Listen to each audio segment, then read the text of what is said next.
Hey, it's Mike Liebner here from VSTPluginLabs, where in this video I'm going to do a Massive X preset tour. This time we're going to audition the piano keys presets. I'll keep the talking to a minimum and let you decide what you think about Massive X. Although I'll just say that me personally, I don't get all the hate towards Massive X.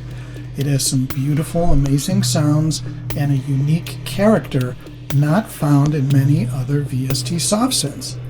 And for me, I especially love the piano keys presets, which I'll be auditioning, because some of them make it sound like Ulrich Schnauss is in my computer, which I can tell you is not an easy thing to do.